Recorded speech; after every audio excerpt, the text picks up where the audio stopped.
নবী সাল্লাল্লাহু আলাইহি ওয়াসাল্লাম কি বলছেন?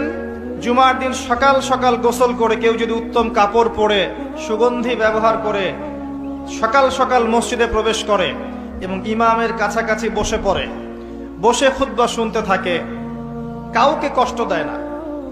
কষ্ট দেয় না মানে কেউ যদি কথা বলে তাকে এতটুকু বলে না যে তুমি চুপ করো, একদম চুপচাপ সে নীরবে ইমামের খুতবা শুনতে থাকে দিলের কান দিয়ে।